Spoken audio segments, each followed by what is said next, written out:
Welcome into Boxing Scene Today here at the ProBox TV studios. Well, it's official. August 16th, the rematch. Lamont Roach Jr. versus Gervonta Tank Davis. ProBox TV fighter getting his chance after a very controversial draw the first time out. To help me break it down, Jimmy Smith in studio alongside the champs, Chris Algieri, Paulie Malignaggi. Gentlemen, how you see this rematch going depends almost entirely on how you saw the first fight. Did Lamont Roach Jr. overachieve? Is Gervonta Davis overrated? Did Gervonta Davis kind of overlook an opponent who was a serious underdog? Paulie, I'm going to start with you because you've been very critical of Gervonta Davis's choice of opponents up to Lamont Roach. Even Lamont Roach, who was a huge underdog, this idea that he got exposed, that soft competition may have caught up with him at a certain point. Is that how you see it coloring the rematch? What's your thought? You know, I'll go out on a limb right now and say if Gervonta thought Lamont was going to be this tough, he wouldn't have fought him.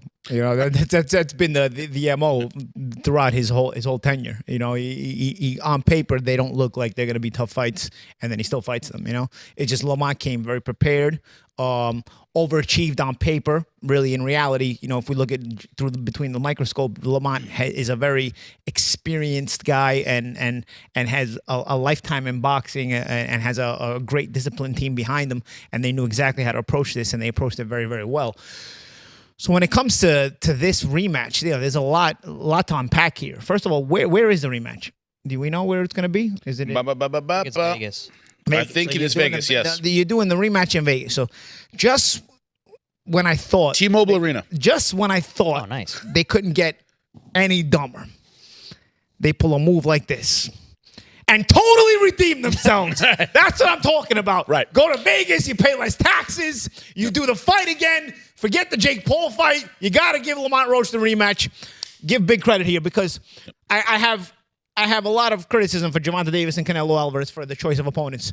But at least Gervonta Davis is doing the Mayweather. He's giving the immediate rematch. Right. You had a tough fight, you're doing the immediate rematch. I like it. All right, so what I need to push back real quick. Yeah, I knew you would. Go ahead. Push back. I'm giving the guy credit. I like Gervonta Davis. I know you talk a lot about his opponents and whatever, and you're talking about Lamont Roach. We're not going to go pick a... But okay, find me a less than a 10-1 underdog, and he fought on pay-per-view. Look. I'm talking about this fight right here. Look at the first fight. So picking Lamont Roach, you're saying, oh, he's basically cherry picking is what you're alluding to. He has a history with the guy. They've been in the gym together. They sparred together. They fought in the amateurs. He knew the level that Lamont brought. Also, Lamont's one of those guys. You ask anybody in the boxing world, they know how good Lamont is, and it's like his record. You know, leading up to him getting to the title shot or getting his title win, it's kind of like, the Jamel Herring fight's really hard to forget. He struggled with some guys that you wouldn't expect him to, but he's really come into his own because the guy who was in the gym that everybody saw coming up has been realized now. So I don't think Gervonta Davis was handpicking an easy guy in Lamont Roach. Stylistically, listen, Gervonta's team's not dumb. They look at what this guy can do and where he can give him troubles. And it certainly worked out that way. Did they overlook him a little bit in terms of being like, I beat him back then. He struggled here and there. I'm just too good. I'm on a different level. I think that Lamont really stepped up. So I'm going. Gervonta's that good, but guess what? So's Lamont. So I was exaggerating. That's what you're saying. I'm exaggerating. You tend to be hyperbolic at times. Yes. How dare he? How dare he? The odds makers having it 16-1 going into the fight. The odds makers are they were nuts too. What's this world coming to? 16-1. They had it 16-1 going in the first fight. In the gym. We've seen Lamont on our air. We saw when he defended the title. He struggled Hector Luis Garcia, but Hector Luis Garcia is good. He was a good fighter. You know, when he went up to fight Gervonta, obviously Gervonta did what he did. But at 130, the guy was good. That was another one of those 10-15-1 underdogs, by the way. For Gervonta. But I'm talking about Lamont beat him.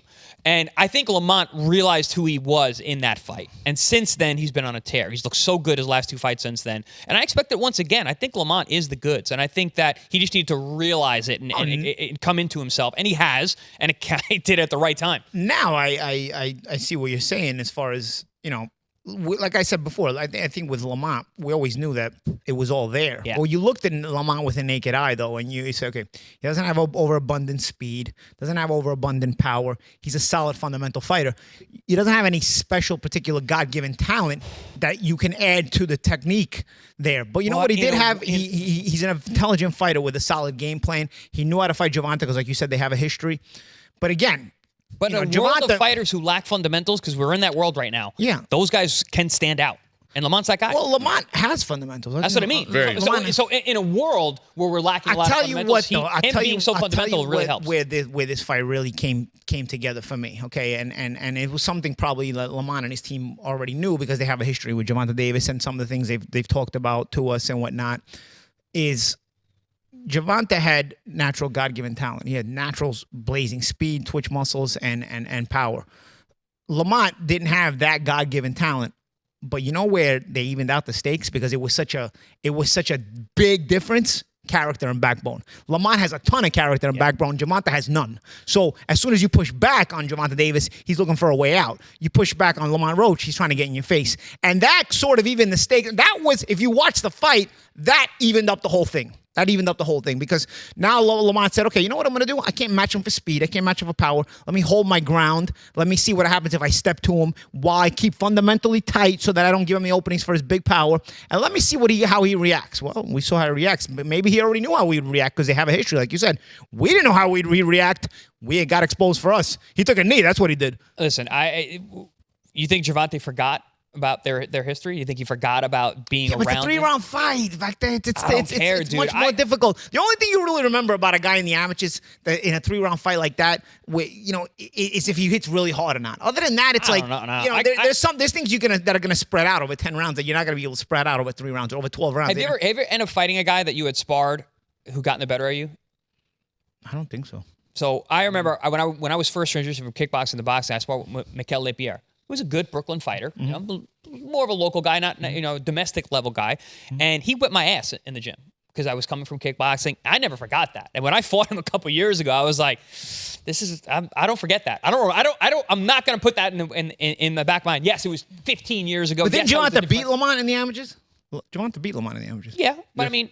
So you still remember being in tough times. No. That's my point, is you remember tough times. You're not going to forget that. So I think that was still in their mind, but I still think that they thought that, listen, I've been to higher level. My power's too much. He's gonna wilt. He obviously didn't. I'm really curious to see what transition or what changes that Gervonta can make going into the fight now, because now this is a whole new fight. The cat's out of the bag. Lamont could really fight. Gervonta knows he's going to be uncomfortable in the fight. So his preparation is going to be really important, which is why it was funny when he said, we could run back in May. We're going to run back in June. That was never going to happen. He needed to really work on a game plan now. Well, I'll tell you I don't think he had a game plan. I think he would have had a better chance in June because Lamont went on the big victory tour. The victory tour. That he was gaining weight and all this stuff. He could have done what led him into the ring. But instead they've gone a little bit longer. I like it better this way because I like it better too. What I'm saying is for Gervonta's sake, he could have done it. But maybe not, because if Gervonta goes and does his homework and does his due diligence and comes prepared with a different game plan and then comes out victorious, now we could have a trilogy. Yeah, but you know what I'm going to say? Which would be nice. It would be nice, but I'm going to say Gervonta had too much PTSD to see that guy again right away. He needed a break. That's another way to. He didn't want to see that guy. It was a tough fight. I need a break from Lamont Roach. That's what he said. But Paulie, who has a danger? He almost fought Jake Paul. They would negotiate a Jake Paul fight. Well, he almost didn't want to see him at all anymore. He's like, I saw him twice in the amateurs. If he won, he was supposed to go right to the Jake Paul, which now is getting pushed back. That's what I'm saying. Maybe we get a trilogy so Jake Paul can really step aside.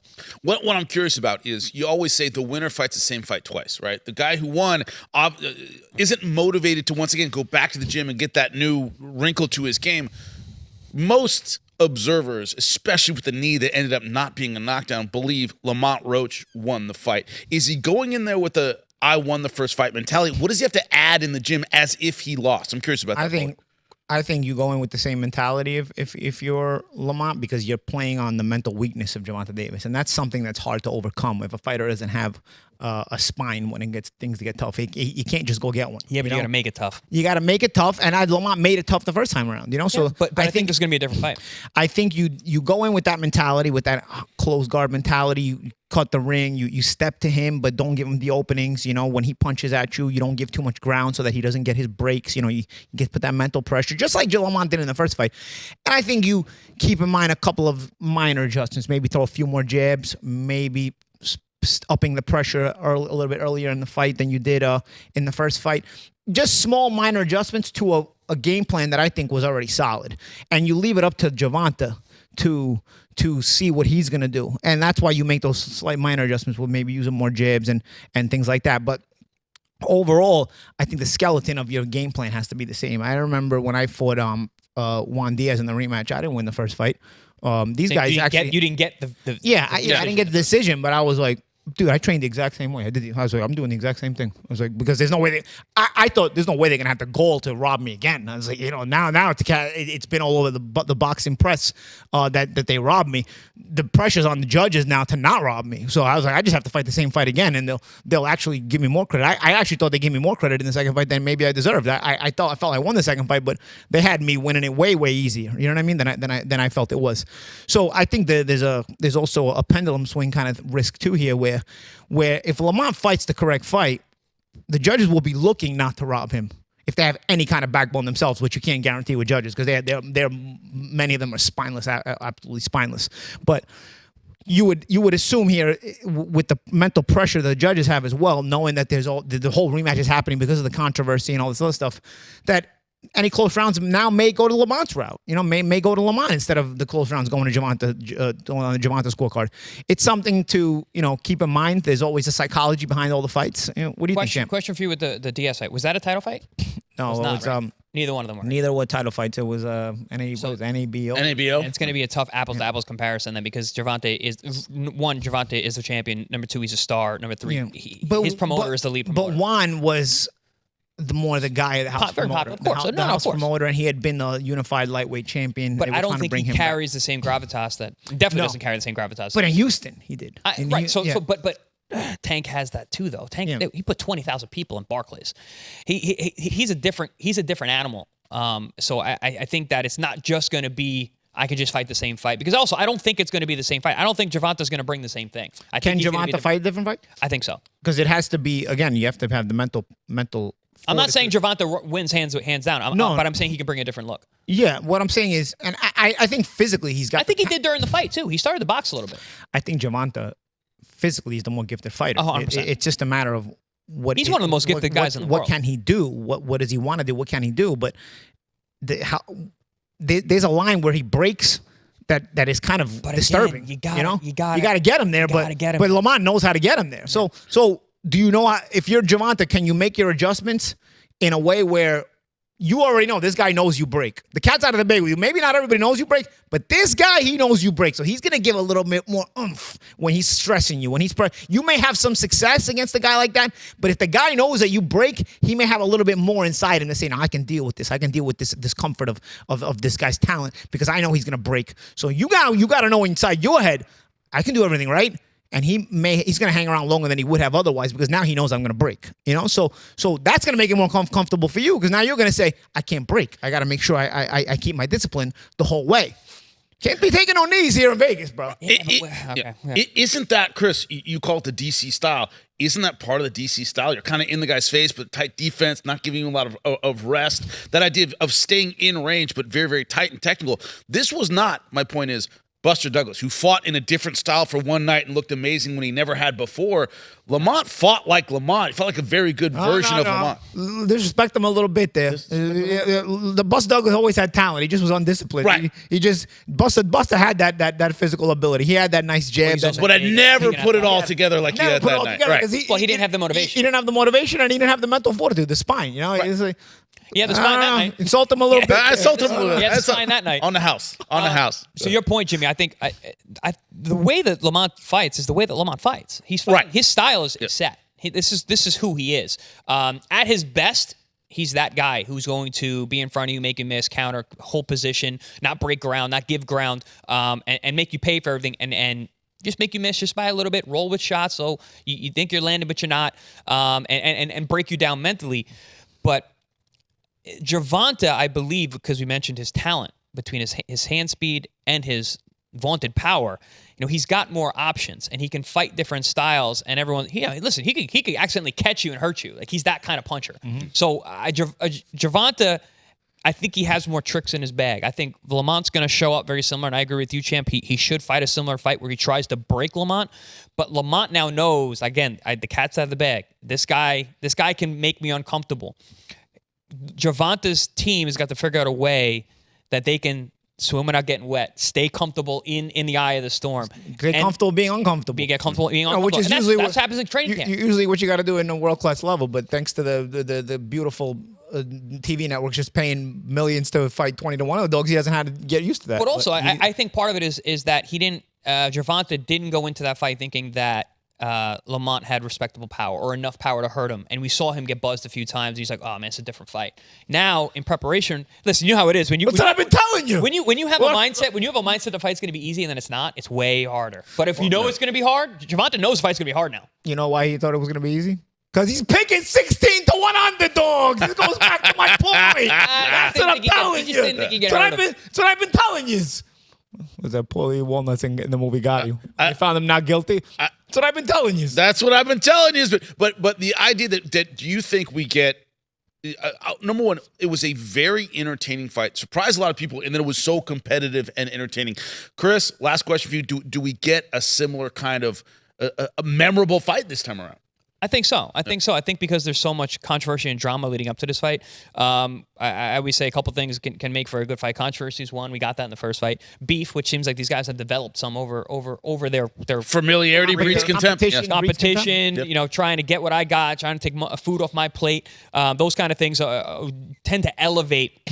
And look at the Conor Benn and Eubank fight. Much lower level fight, but the beef was real, and everyone speaks beef. So these guys now have beef. They now have history. There's a lot. So those are the three things I always say: history, controversy, and beef sells fights and makes good fights. This is going to be a good fight. And I'll say something. Jimmy, you keep mentioning the DC style. It's interesting because when I was growing up, you had DC fighters like Sean B. Mitchell, Keith Holmes, William Joppy. There wasn't a set DC style, but I really feel like, and Lamont trained with his father, but nonetheless, I felt like ever since the Peterson brothers and Barry Hunter with the headbangers kind of bringing a certain style, that stress high guard stressing style, I feel like it has become a DC style. It has, yeah. Even Lamont is fighting in that way, and it's been titrated down into a very distinct thing now. Well, now you look at him and you're like, oh, he's fighting in a DC manner. Like you say, like that Philly shell roll or whatever, or which is funny because Philly shell is literally a technique, not a style. Yeah, People always call it a style. It's funny because my trainer Eric Brown, who was from Detroit, he used to say it's called a Michigan roll. Everybody wants to take credit for it, right? Yeah. But either way, it's you sort of start to see it, and it sort of is developing in that way, and that. I can remember seeing Lamont Peterson stress Amir Khan in that way. It was when Amir was, kind of flying and that That's high where I guard took my style to fight stressing. Khan, actually. Yep. You ended up doing the same thing there to him. And could this be just like when Lamont showed it against Amir, and then the guys who did have success against him started using that style? Like, okay, this is what his kryptonite is. Is this going to be the style used kryptonitically? Is that a word? I like that, for sure. Kryptonite's not a real word, but yeah. Kryptonically used. I like that. By Lamont and other future Gervonta Davis opponents now, because now they see this is what bothers this guy. You just made a point that I just thought of because you mentioned the Khan fight, and Khan had two fights that I think prepared him for me, which is that style. Marcos Maidana and Peterson. Mm-hmm. Two guys who just... Maidana was so openly wild. Yours was technical and Lamont was technical. Lamont's very technical, But it was that in-your-face thing. You could tell if you pushed him back... Maidana's a kamikaze. Yeah, but he also could punch like crazy. Yeah. Lamont wasn't a big puncher. You can't be a kamikaze and not punch. Yeah, and he also had a good chin, but it was the body shots that put him down and ultimately won Khan that fight. But he had been in those stressful fights before and got better. Because I looked at this fight similar to what you're saying about Lamont. Like I was like, Khan can break. I can break Khan if I push him, but you got to get him there. And I had trouble getting him there. He had certain tactics that I hadn't seen him utilize. He didn't hold Maidana at all. He didn't grab my. Remember? Yeah. I remember he sat on the ropes with his hands up and took hellacious uppercuts over. With me, he held me every chance he got. He learned a new technique. This is how I can stem a guy who's going to give me a lot of pressure. He didn't try to hold Lamont either. He was pushing Lamont. He was pushing Lamont. Literally pushing and shoved him. When he got to me, he goes, "Oh, I can just headlock this guy. I can just grab this guy." So being in those kind of fights prepares you. Now, Gervonta has been in an uncomfortable fight with Lamont. I believe he's going to be more prepared. If Gervonta is, you got to have the dog in you. We're going to see if Gervonta has the dog in him. If he is what I think he is, and I think he is a world-class fighter, they're going to go to the gym and they're like, "Hey, man, there's got to be opportunities to stem this guy's pressure. There's got to be opportunities to shut this guy off, to disable that aggression, that pressure. And if he's able to do that a little bit every round." Because that's what Khan did. He did it a little bit every round, so I couldn't get that momentum. Yeah. Because to break a guy, you need momentum. Yeah. And if he can't get the momentum, Gervonta could But run away now, with how it. do you do this? Do you go through a fight? I have to budget everything correct. Or do you Yeah, go to could be. win? You got to go to win too. Could Gervonta fight a fight where he's not having the killer instinct and instead trying to be too tactical? Can he even fight that fight? Because Gervonta, butters his bread off being ferocious at a certain point too. If he's too worried about I have to budget this, I have to. But he was very so be He tends to fall behind and get back in with his power. self-admittedly. But he has that ferocity. Self-admittedly from Gervonta, he was worried about Ryan Garcia's power. And we saw one of the best performances of Gervonta's career. He fought very, very disciplined in that fight. He knew going into the fight. Looking back, that was a very, very good win. looking back, the rehydration clause also helps. Well, that's a big 135 pounds. That's I'm a always big going rehydration clause. to argue rehydration clause because you signed it. You signed it. Yeah. Hey.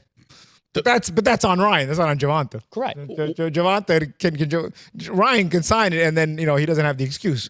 But Gervonta, can we overcredit you because you did the rehydration clause? Can we give that much credit to it? He did it to Mario Barrios too. Yeah.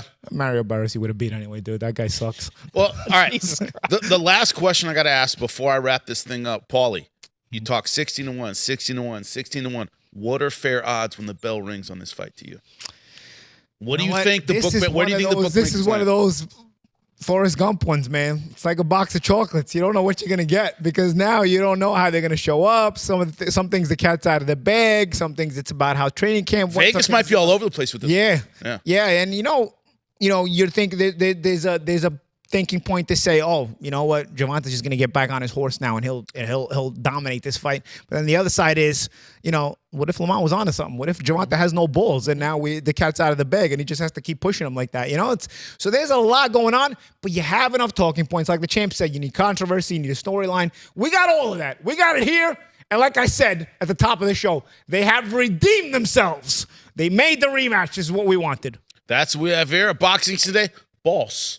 Right, Paul? We got boss. Come see us in your balls. That's right. Boxing Scene Today. Every time it makes boxing news, you will see it here. Of course, Lamont Roach, Gervonta Davis, as they make news, we will break it down right here. Join us and find out why millions are watching.